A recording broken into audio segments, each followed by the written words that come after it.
Baseball and barbecue listeners, we've got a special one for you. We've got a pitmaster.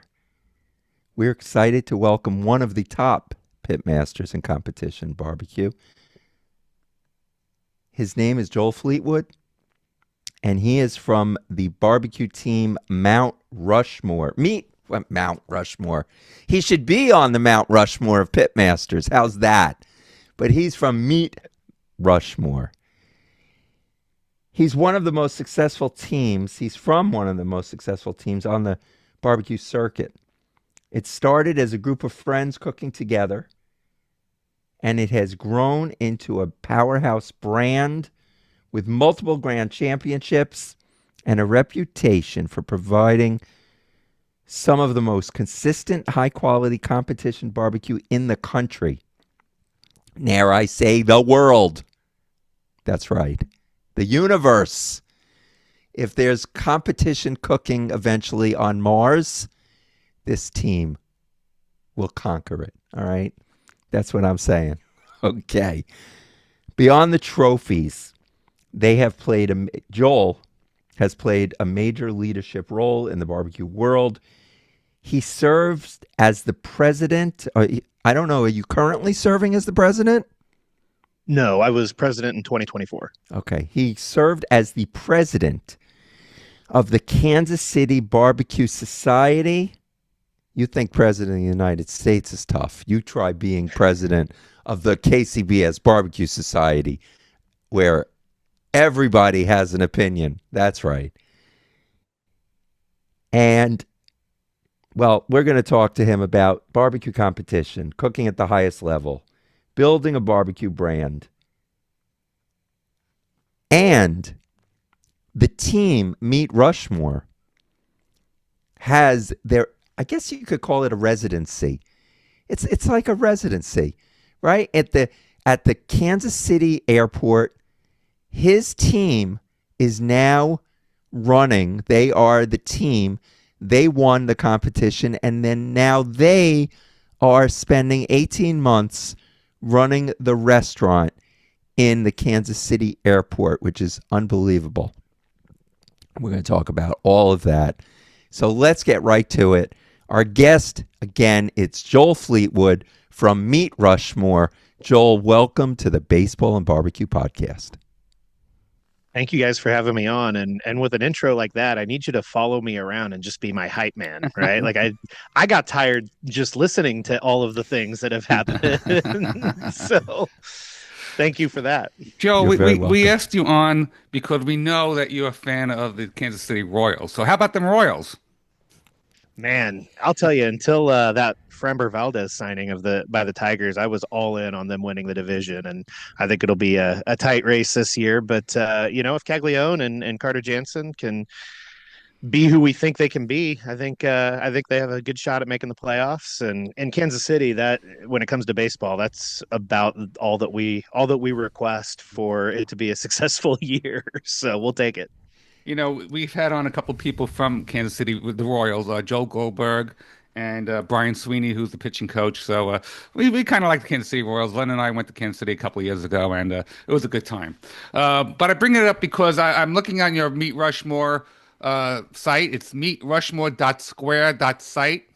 And on your about page, you say that your competition team is former athletes. So what was the sport of choice? For me, it was soccer. And so that is the technical website. You can go to meatrushmorebbq.com, and that is a little bit easier to remember, and we'll get you there as well. But so for me, it was soccer. I played, from little through about as far as my talent could take me, and a little bit further probably, because I feel like I worked hard and was able to outpace my talent a little bit. But the rest of the guys, there's another soccer player, and then football was the other guy, was an offensive lineman, so he was destined to eat barbecue and be like this. So yes, you must eat barbecue, right? If you're going to play football, barbecue is the food of choice. I thought, Jeff, that we brought Joel on because of his love of soccer. And he mentioned he played soccer. The World Cup is coming, and your restaurant in the airport there, you guys are in the center of it because isn't Kansas City going to get like 7 games uh, Yeah, we've got over a six period of games. months? Is it 6? Yeah, we've got six. It'll be over about 5 weeks, but including a quarterfinal, which, if you told me that we were going to have a quarterfinal here in Kansas City, I would have said no way. They'll put those in Chicago and Dallas and LA and New York and the bigger cities, and they did that for the semifinals and the finals. But little OKC got a quarterfinal, so I'm super excited for it. It's when they rolled out that contest for the airport, I said, man, I either want to be the first year, which there was a lot of hype around the new airport and a lot of local media, and then we had the NFL draft here during that time, and I said, man, we either want that or I want to be there. I want to be in it when the World Cup comes to town, and we are. And now I'm like super nervous about it because now you got to execute it. You know, we'll get to the barbecue in a second, baseball and all that jazz. But when Jeff and I were growing up, and I think we're a little older than you, when we were growing up, we would play soccer in school, because they always had us playing soccer. And all you heard was soccer is going to be the next big thing. And it went years and years. And of course, there was MISL, Major Indoor Soccer League, and Pele played for I think it was the Cosmos, and Yeah. so there was soccer. They tried it. Do you think that soccer, and again, we're a baseball and barbecue podcast, but I got to ask you this: do you think soccer has finally become? I know there's leagues now, and is soccer finally catching up and becoming the sport that they in the United States that they predicted that it would be eventually? I mean, it hasn't cracked like the big three, right, with football, baseball, and basketball, but I think it's definitely on par in terms of popularity with hockey. I'm sure there's pockets where hockey is way more popular. Than soccer. I would say that here soccer is way more popular, and a lot of it probably has to do with climate and what kids can play and everything else. But MLS has done a very good job. It took a while, but MLS has done a very good job of kind of being sustainable. Which when you look at a lot of the leagues that have come before, just they maybe could find the money to go get a Pele or somebody like that, but then they couldn't build to sustain it, and MLS has really done that. And I think it can continue to grow, but it's further along than honestly, if you would have told me at 10 in 1990 that what I mean, that it would be like this. I don't know if I had the wisdom that I do now that I would have thought that it would have ever really gotten here. So I'm happy with where it's at for sure. All right, so then now let's get to what you're known for, and that's baseball. No, let's get to barbecue. And it's funny because you, by trade, you're not barbecue is not what you do for a living, or it, you're a banker by trade, aren't you? I am, yeah. So I do commercial lending, a lot of commercial real estate loans here in town, and I kind of fell backwards into that, and we can go into how I got into banking if we want to. But my dad was always the cook in our house growing up, and I always say that a lot of those lessons and life things that you learn from your dad as a little boy growing up, for me it was all learned either in the kitchen or out on the next to the grill, because he would come home from work and he had to make dinner for us. So all of the questions that you ask and all of the little tips and things that you learn from your father growing up, it all revolved around food and all revolved around just providing for the family. So I've always loved cooking, always loved grilling, and so it was almost natural that I would end up, when I got a little too plus sized for the soccer field, that I would end up doing something competitively cooking. Talk about the Meat Rushmore barbecue team. Who's on your team? How did it all come together? Yeah, so it's me and my wife Katie, and then a friend of mine, Josh, that we call Carney. He was I played soccer with him growing up. We went to high school together, all that, and just kind of stayed friends. And he's doing it with us. And then Eric, who actually works with my wife, and they've known each other. Eric's sister is my wife's best friend. So they, you know, he was into it too, like it says on the website, right? I mean, we just all kind of we're still competitive, and we were still had that fire to compete, but maybe didn't have the bodies to do that anymore at any type of high level anyway. And so this was a way initially kind of to just get the competitive juices going and maybe have some fun with your friends, and then over the course of time realize that it's way too expensive to just do it, if you're not gonna to do it like we wanted to do it, do it 9-10 times a year was what we wanted at the time, and not be competitive, and it just to be a party. So then we kind of hunkered down and got serious about it and started having some success. Joel, we just spoke to Brian Neal and Ann Neal of Smoke Freaks. I don't know if you know them. Yeah. Okay. And they're husband and wife team, and they love cooking together. So did your wife, when you met her, did the two of you get into competition barbecue or have a love of barbecue after you met? Or was that something you knew about each other before? That all kind of came as after we met. So we both are from the Kansas City area here. Not too long after we got married, actually, when my wife was pregnant with our son, in a prior career life, I got a promotion and we moved to North Carolina. And as a Kansas City boy, while I appreciate it now, getting that Carolina style barbecue, it's so different, and it's so, just there's no brisket, first of all, or at least there wasn't at the time. So it was all just so I had to learn how to do this because I needed my burn ends, I needed my brisket, I needed my Kansas City barbecue. And so, I ended up getting a smoker, and I got it for my birthday one year. And I remember my wife saying, man, I hope this isn't one of those things that you do once or twice, and then, it sits on the back patio the rest of the time. And I said, no, it won't do that. And I had a day where my wife was at work and I was at home for whatever reason.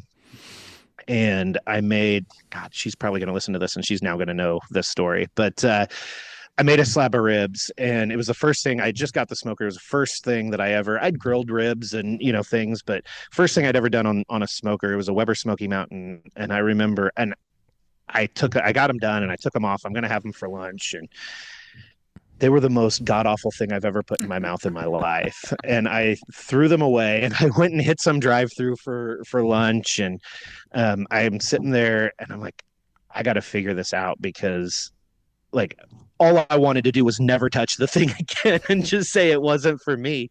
But I was like, I promised that I wouldn't do this. So I got to figure this out. And just, over the course of time, things got a little bit better. I figured out how to do pulled pork to a pork butt pretty quickly. And then got the brisket mixed in. And once that became, pretty decent, then it was off. And Pitmasters came on about that time. And so then I learned all about competitions. There was one that was in the town that I grew up in that was real popular. And then we knew about the American Royal, but I didn't really know about the culture of barbecue competitions and everything. So that was when I told her one time, I said, I want to figure out how to do this. Mm. Well, about that time, we moved back to Kansas City, and the place that she works at now, but where she started working, they wanted to have an employee event at the American Royal and kind of have a party. And you get an entry into the barbecue competition when you do that. So my first competition was the American Royal, which I say this analogy goes well with your podcast. I always say it's like, going to the batting cages a couple of times thinking you're pretty good, and so stepping into the batter's box against prime Nolan Ryan. So we like to say we beat 100 teams. There were 550 there or something, but we beat 100 of them. And, okay, I like that, man. That's good.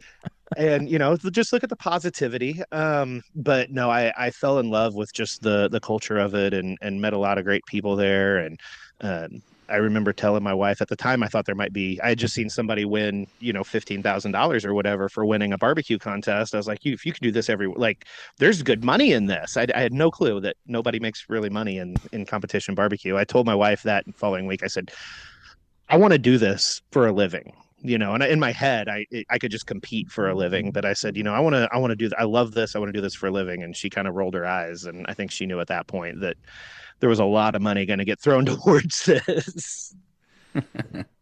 Yeah, it's like the first competition being the American Royal. That's the World Series of barbecue competitions.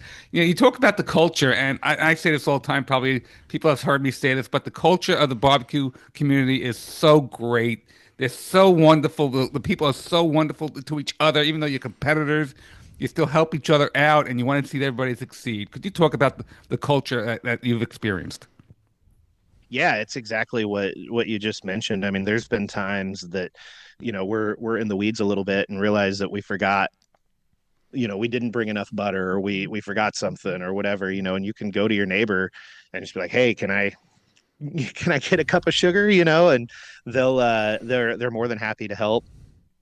We always, I want everybody to be at their best, and maybe selfishly, right? Like, if I win, I want you to walk away going, I can't make any better food than this. I don't know how I'm ever going to beat this guy. And I don't mean that in a cocky way, but like, I don't want anybody to have any excuses, and that includes me. I don't want those, and I don't want anybody else to. I want everybody to turn in the best food that they can, so that we can truly decide who was the best on that day. Not because you forgot an ingredient, not because I don't want you to overcook your brisket. Like, I want everybody to do the best that they can, and then certainly we'll celebrate with them when they win, and they'll celebrate with us when we win, and that's the best part. Joel, you mentioned first time you cooked, and it's the American Royal, and okay, you beat 100 teams, and you change it around. But can you imagine 550 teams and coming in 550th, the last place? I feel so badly for that team, whoever it is. That's not good. No, but at a normal competition, I would agree with you. The American Royal is so unique because a lot of the teams are people kind of like what we were, right? I mean, you had a corporate party, and somebody there was like, "Yeah, I'll cook something." And a lot of them, what people don't know, in order to guarantee their spot, they have to turn in at least one meat. So you'll have people that will come in, they're just like, "Oh, I make the best ribs," and so all they'll turn in is ribs. So then, maybe they do okay in those ribs, but you Mm, still don't have any more than 180 points, so you're still you're gotcha, still in last place, or in gotcha. the bottom 10 or whatever. So, it's in a normal contest, I would agree with you. It's a little bit different in the American Royal. Okay. Um, those bottom places are always people who only turned in one or two meats. So, So Joel, tell us about, everybody remembers their first, you know. yep. Tell us about the first big win that you had where you thought, we've arrived. We can do this. We are, this is something that I can improve upon, but we've arrived. What was that like, and when was it? I think there's a few different times. The one that I remember, I mean, obviously everybody remembers their first GC and things like that, but this actually came after that. In 2021, we won sausage at the American Royal, and again, being a Kansas City boy, like, that is, I know there's a debate, like, would you rather win the Royal or the Jack, or what have you? It's the Royal. The Royal is it for me, and winning a category, winning an ancillary isn't exactly winning the contest, but to get to be on that stage and to get to share it with, quite frankly, two of our best friends in barbecue, with Aaron and Christy Stoffer with Man Meat Barbecue, and also a good friend of ours, Joe Pierce of Slaps. We were the top three, and all on the stage there, and like, we purchased the picture, right, that has all of us in it. And that was, to be the one there holding that square trophy, was something that just was over the moon. And the best part, I can't take any credit for it. My wife cooks the sausage, that when we do sausage. So, not that she doesn't remind me of this all the time, but she's won sausage and dessert at the American Royal, and I've won zero things at the American Royal. So, zero categories have I got first place in. So, you know, she has that to hold over me, and like any good wife does, she does it at every moment that she can. Joe, What's your cooker of choice or cookers of choices when you compete at the Royale or any other competition? Yeah, we cook on drums. We cook on gateway drums. Um, just love the hot and fast. Love. There are three of us, so there's not really any challenge in managing multiple fires or anything because there's plenty of hands. There's four of us, but my wife, she's the welcoming committee, and she makes sure that everybody maybe gets a little sabotage with one or two extra shots on Friday night. And so she sleeps in a little bit, but she is super important when it comes to all of our plating and tasting. She has a better palate than any of us. And so, um, but the three of us that are kind of running the fires, there's not any issues with that. And I actually cooked a contest by myself for the first time last year, and it wasn't that big of a deal anyway. But there's lots of hands, so I like having the gateways that we can run sometimes at different temperatures, things like that, and kind of get what we're after. Yeah, I see you're sporting the Royal Oak cap. Are they one of your sponsors? Absolutely, And I they and are. okay, tell us about Call that. call Craig Verhage and let him know that I was wearing it during this, so that Okay. yeah, Royal Oak has been with us since 2020. Um, you know, bad year for them to start sponsoring us, but that's okay. We actually 2020 is my favorite year that we've ever had in barbecue, but yeah, so they're great. I love we use their charcoal before that. No matter where you are in the country, if you need some charcoal, you can run somewhere and get some Royal Oak, and so it was easy to be consistent with what we were using. It was easy to always find what we were after. So when that opportunity came around, it was a no brainer for us to hop on with them, and they've been a great partner ever since. They take very good care of their teams, and we try to take good care of them as well. So Joel, the competition that you won for to be able to run the restaurant. Okay, the name of that competition is It's called the Made for KC Barbecue Championship. right. And you were the third team to win that, right? Yep. But you were the first team that got the 18 months, which uh it's funny. If you're enjoying it, the 18 months is a good thing. If you're not, you're like, can we just get this over with? But you have the first 18 months. You put in a lot of work for that. So I would think 18 months is good because it goes very quickly, I'm sure. You win that competition. And for anyone listening that doesn't know, we had Jeff. What was the team we had on? Of course, Smoke and Magic. right. And they won the first one, and you win that, and now you're going to be running the restaurant, or your recipes will be featured in the restaurant at the Kansas City airport for 18 months. How long do you have to prepare from the time you win the competition to the time that you take over that restaurant? So we had almost a year. Mm-hmm. We won it. It was mid-September of 2024, and then we opened September 1st of 2025. So it was Okay. almost a full year. And it was more work than I thought. I mean, we needed every day of that, 50 weeks or whatever that we had. We had a sauce that we made, like a sweet sauce, and we had some things that we did, but to go through that development process with what ended up being eight products is very daunting. We had to obviously find a co-packer.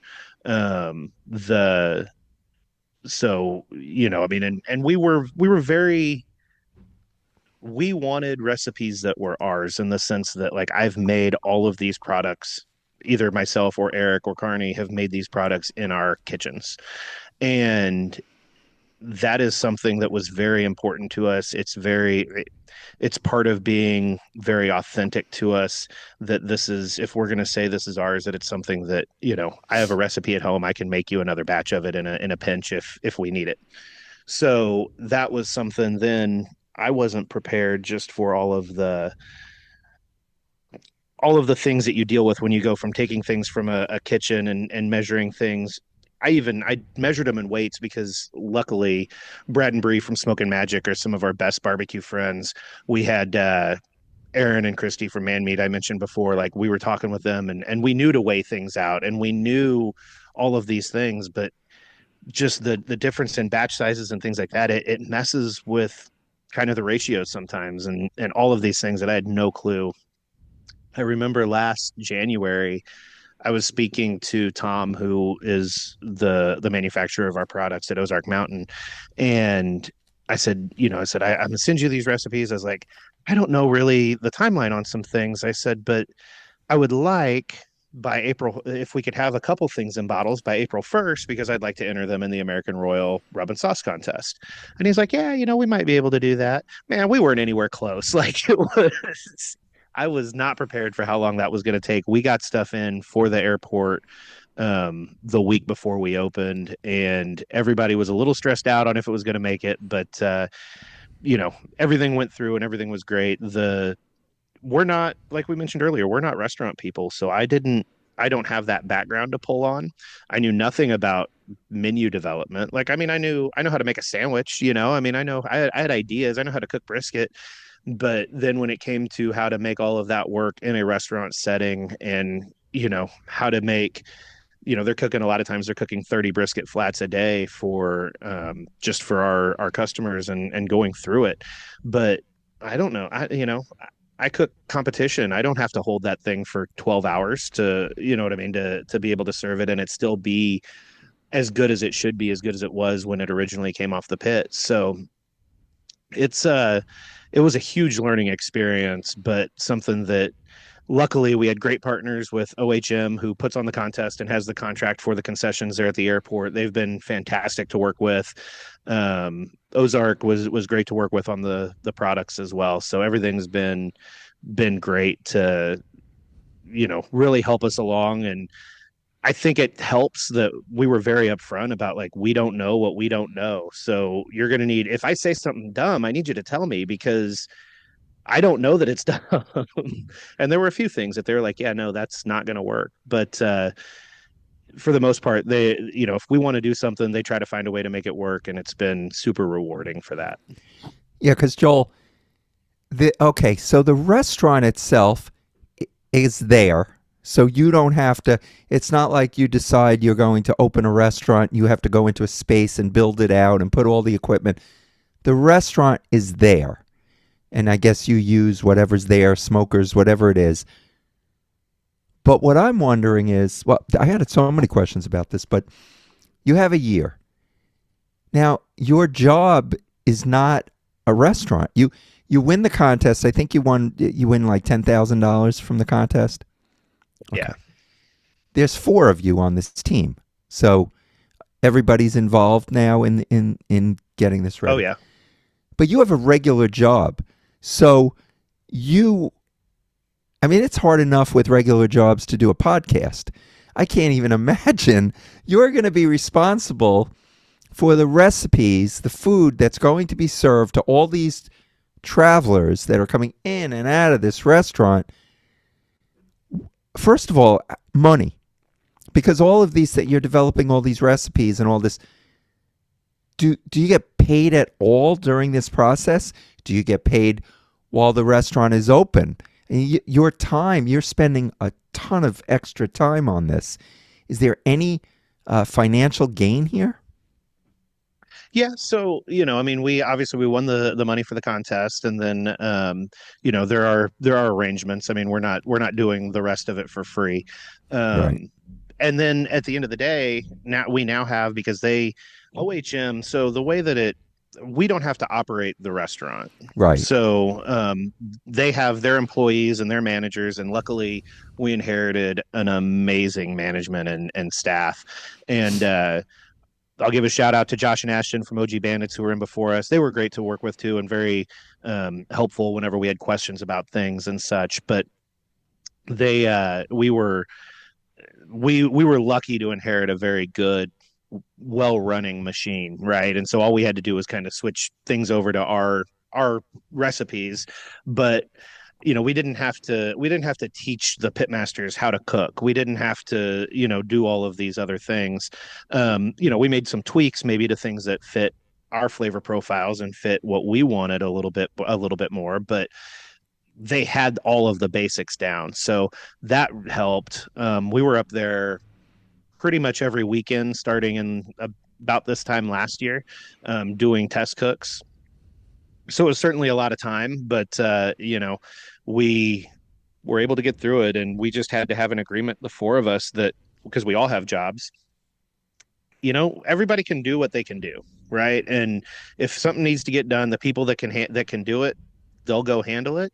And if you can't, you can't, and that's fine. And we all have things that we have to take care of as well, because this is for 18 months, and so it will end. This specific chapter of this story will end at some point.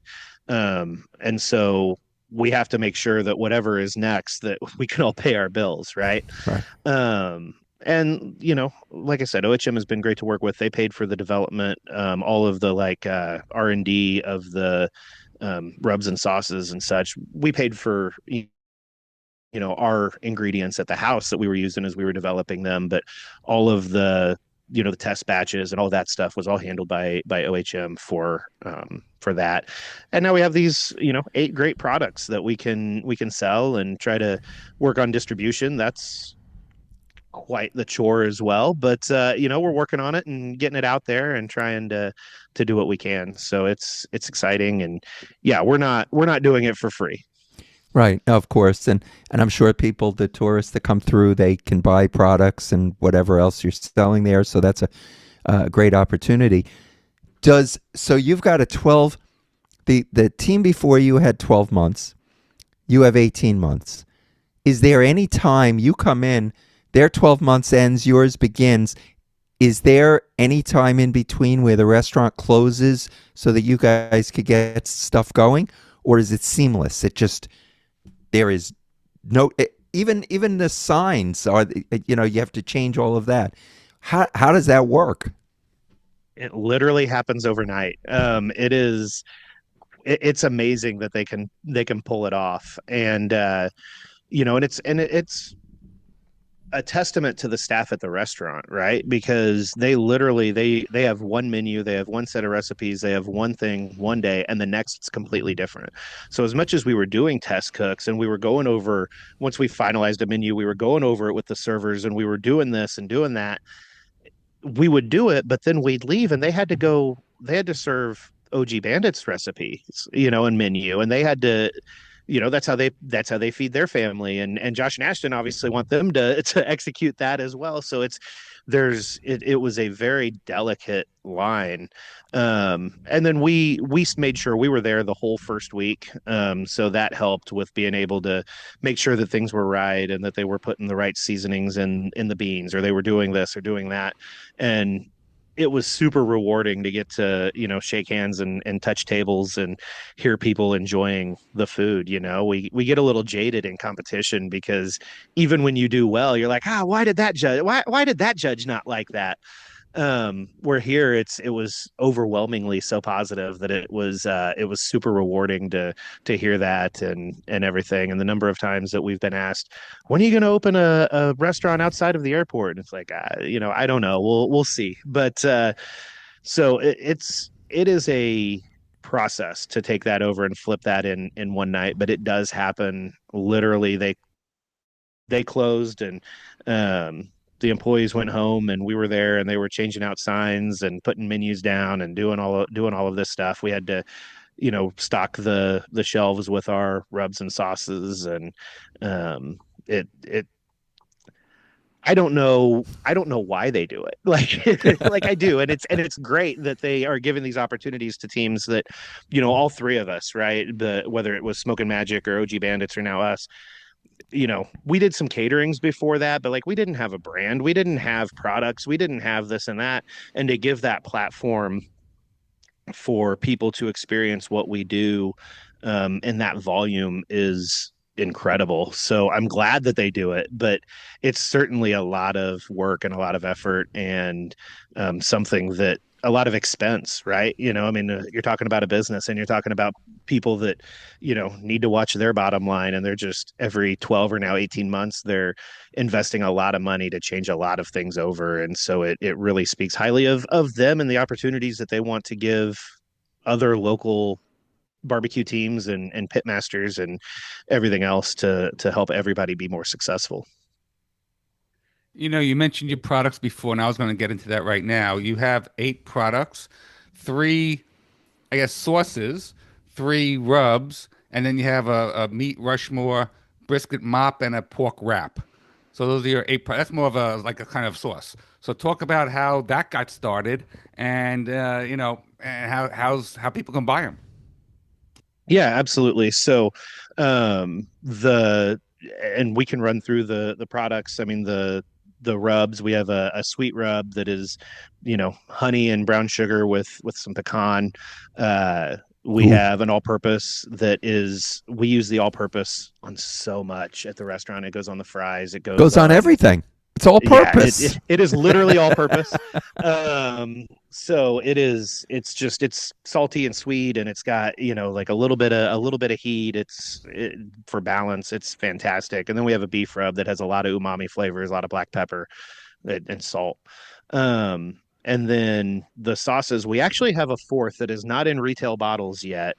So we have our Fountain City Sweet. We wanted our sauces to be representative with Meat Rushmore, being obviously the reference to Mount Rushmore, and being the, very much Americana. We wanted those to represent kind of the regions that they are typically found. So Kansas City is the city of fountains. So we have our Fountain City Sweet, which is our Kansas City style sauce. That is the sauce that we've used for years on the competition circuit. It's sweet and smoky, and it's, just got a little bit of everything that you would want in a Kansas City style sauce. Our Southern Belle, which is our vinegar sauce that has, it is vinegar forward. It's not as tangy as some of the real popular ones out on the market. It's got a little bit more sweetness, a little bit more sugar to it, and a little bit of ketchup that will help kind of round things out.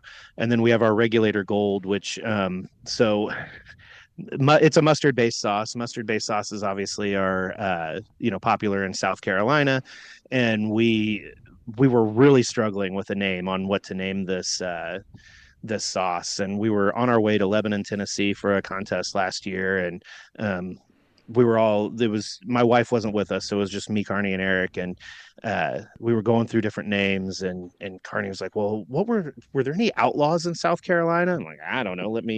I've got time. Let me Google that. And came across, I don't even remember the guy's name, but came across this guy who was like the most famous outlaw in South Carolina.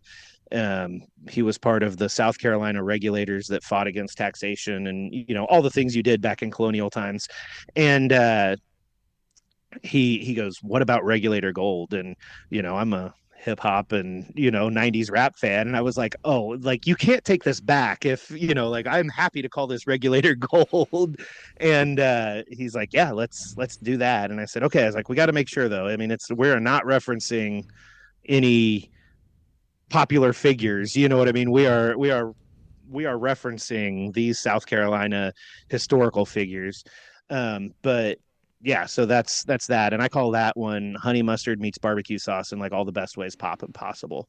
So and then we have new on the scene within about the last 2 weeks. We have we're calling it Midwest Heat because it's a spicy sauce, but it's not that spicy. It's like Midwest spicy. We think black pepper is spicy sometimes.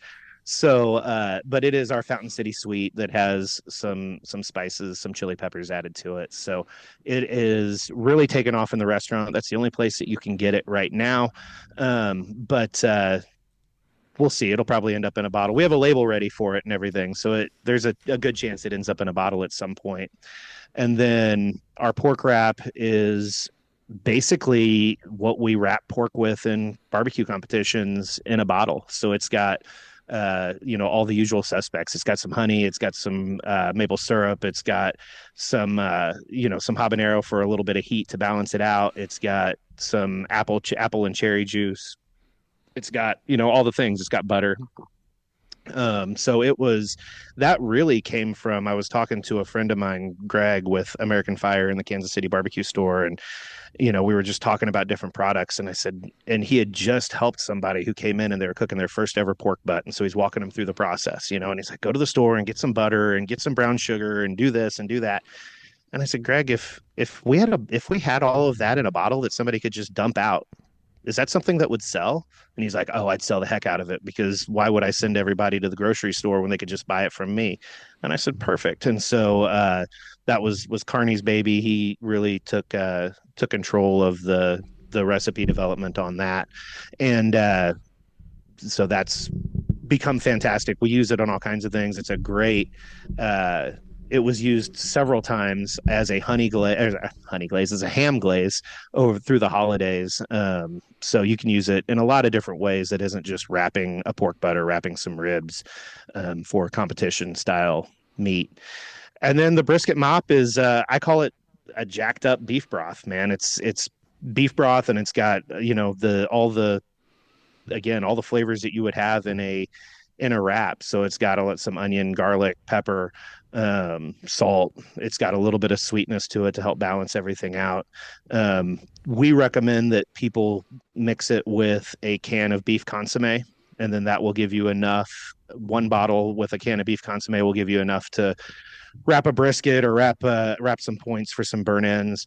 But you can use it straight. We use it in the restaurant. We use it straight. We don't mix it with anything. We just dump it in and go. So it's super versatile. We've made chili with it. Smoke and Magic did a hot dog contest for the 4th of July just for fun, to make a YouTube video out of it. And I made some beef birria with that brisket mop as the broth, kind of to have some of that. That was kind of my creative hot dog, was a birria hot dog. So, you can use it in all sorts of ways. And then, yeah, you can get it on our website, meatrushmorebbq.com. You can get it at American Fire and the Kansas City barbecue store here in town. It's also on their websites. I always tell people it's the same price everywhere. If you're ordering a lot, it's not as big of a deal. If you're ordering a bottle or something, go to one of the retailers, because they ship a lot more stuff like that, a lot more single bottles or 2 bottles, and they're going to have probably some more competitive shipping rates than we do on our website. And part of that's intentional. I want to make sure that we're supporting our retailers. So you can go to their websites. It's also available, at various stores around the Midwest. So we're looking to branch out as well, but we're in stores in Texas and Minnesota, and even some Hallmark stores here around town in Kansas City. So we're working on getting it out and trying to put it in as many places as we can. We've got one just outside Chicago that's carrying us. So yeah. Joel, I'm sorry, Lynn. New York is a big city. How about sending them over here, New York? Yeah. Hey, I would happily take any introductions you can make with people who would maybe be interested, because that, New York City, we got to get them some barbecue. Oh yeah, the mustard sauce. It's very funny. You don't realize how many bottles of open sauce you have until your wife goes to the store and buys one of those Lazy Susans. And I'm saying exactly what happened today. I came home and my wife said, I bought a Lazy Susan and I put it in the fridge, and I'm using it for all of your open bottles of barbecue sauce. And I thought, there's probably a couple in there. And when I looked at this Lazy Susan that takes up like half of a shelf, it was filled. I couldn't believe. I was like, I didn't realize I had so many open bottles. But I love mustard sauce on hot dogs. Yes. It is just so good. It's different. It's just, whenever you have an open bottle of sauce, you got to experiment with it, whether it's hamburgers, hot dogs. I mean, those are simple things, but it doesn't always have to be ribs or brisket, or it could be something simple. Hamburgers, hot dogs, even chicken.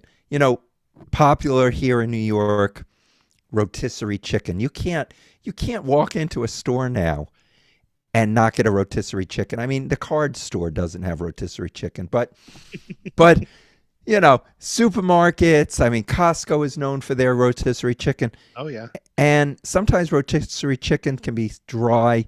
So these bottles of sauce are handy just to put on that. But okay, I digress. Let's get back to you. You're a competitive team. Meet Rushmore. You guys compete. Now you've got this restaurant, and I know you don't have to be there all the time, but I'm sure that you want to be there. How often are you there, and how is that affecting your competition time? So we have somebody there at least once a week, for a couple hours, and just to check in with all the staff, check the food, make sure that things are right and things like that. But we try to get up there as much as we can, but with a minimum kind of that once a week.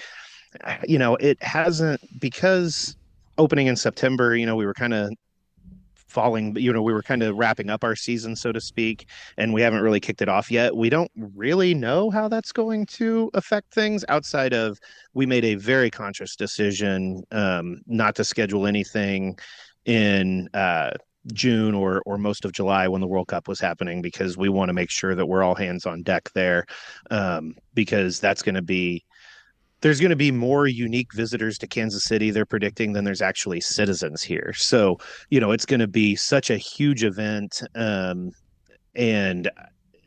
I get that I'm a soccer fan and maybe I'm overselling this, but I don't think you can overstate the impact that it can have for businesses that do well with tourism, right? So obviously anything in the airport is that, but our bars, our restaurants, I feel like just all of these, any entertainment places, I think these companies are going to have just insane, 5-6 weeks that I hope they're ready for, man. I try, as a banker out talking to business owners, I try to tell all of them, I'm like, man, be ready. Anything that won't go bad, like buy extra, because what's it matter? I mean, you'll go through it eventually. So be ready, because we have England, Argentina, the Netherlands, and Algeria are all going to have home base here.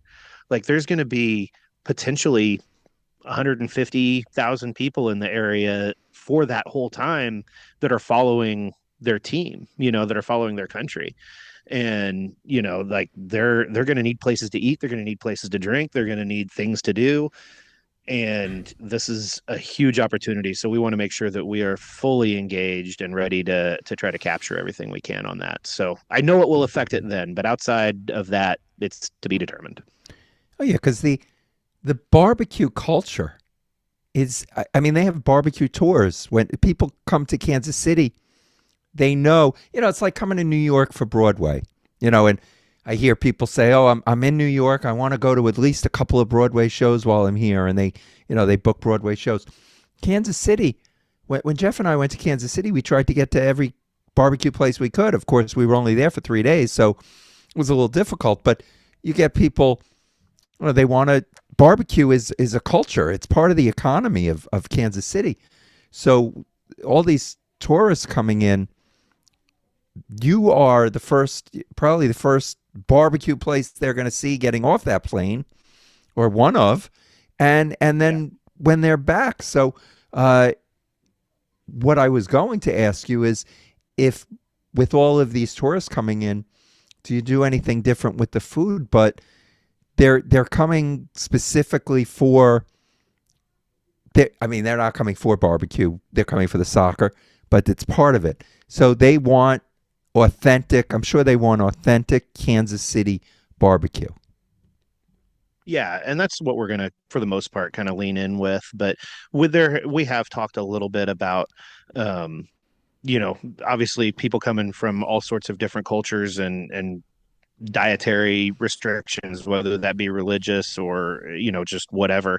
And how do we make sure that we have things that everybody will eat? So I think you'll see some things added as a limited time offering or whatever, designed specifically for the crowds that will be coming in that time. But I'm not naive enough to think that we can just have the best everything. Whatever we decide to cook will just be the best. So I really want to make sure that we're focused on executing what we do as best as we can, so that we can leave the biggest impact and the biggest positive experience for the travelers in and out of the airport when they do. So I guess we'll do a little bit of both. That's a very long-winded way of saying, well, we're going to do everything, but we're going to try to have a few things just to make sure that we appeal to travelers, but it's going to be barbecue. All right. So Joel, first of all, we appreciate your time, and thank you very much for being with us. Jeff and I come to the airport we want to try. We say to you, what's the best thing? We want to try your best thing, and I know probably everything is good, but give me that one. I've got to eat something. What's the one thing you think that I should order?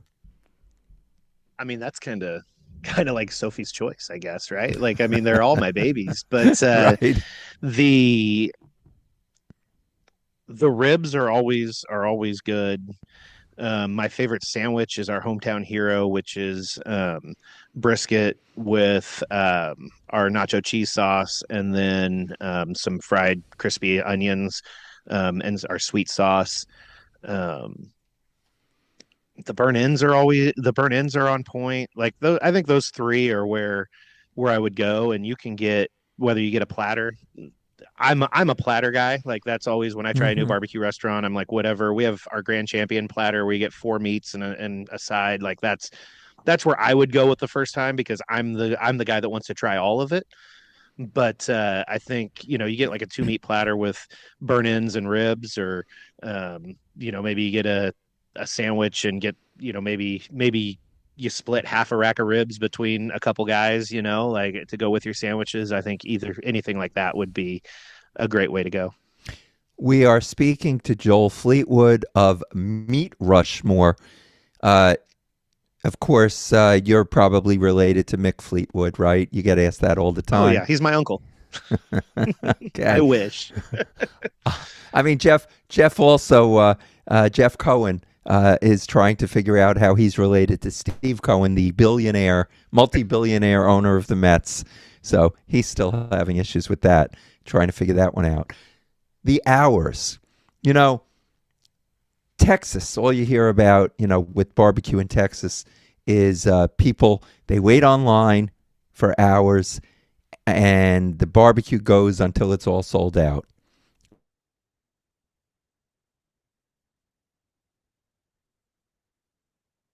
Len, is there a Stephanie, question there? Len frozen. Lines like that. Yeah. We did have one place we had a line to Okay, wait. Len, That is true. Len, start again. Lines until they all sold out because you were frozen. I was frozen, Yes. like the movie? Okay. Okay. Texas we're talking about? You said there were lines and the sell out until they sell out. Right, in Texas. Okay, there are lines till they all sell out. Kansas City, Jeff and I did stand on a line. We never had the issue with anyone being sold out. But at an airport, when people come in, like what kind of hours do you have at the airport? And you can't really sell out because you need to have food available at all times, right? Yeah, so that definitely the last thing you want is to be sold out in that sort of situation. We've had a couple where we've sold out of a meat or something like that, but for the most part things do they get down to the nitty gritty, but we do make it through the day with them. But they open at 5 o'clock. We open for breakfast. So we have breakfast burritos, we do an avocado toast, we do I mean you can get a platter, like you can get ribs. We have ribs ready to go when we open. Um we sell way more ribs at 6 7 o'clock in the morning than I ever thought we would. But I would eat them. I guess people are traveling. It's an airport. Time doesn't Exactly. matter in an airport. It's like a casino. But we do have a breakfast platter as well. So we do that until 10, and then at 10 we switch over to the lunch menu. And then we're open until it varies by day. It's based on when the last flight out is. So it does vary by day when we close, but it's 8 9 o'clock. Yeah. Well, I was. It's Kansas City's. It's not an international airport, is it? Or is? We call it an international airport. Oh, so I guess it is. Okay. Because like here in New York, we have Kennedy, we have LaGuardia, we have Newark. I think Newark's international. Kennedy is international, but like LaGuardia is not. But Right. Kansas City Airport. They fly to Mexico. They fly to Canada. Okay. It's international. So you fly. Okay, so it's Yeah. international. So yeah, you have people that are, they're 6 a.m. It's dinner time for them, or or lunch. They're on, Yeah. totally different time zones. So it's got to be very interesting.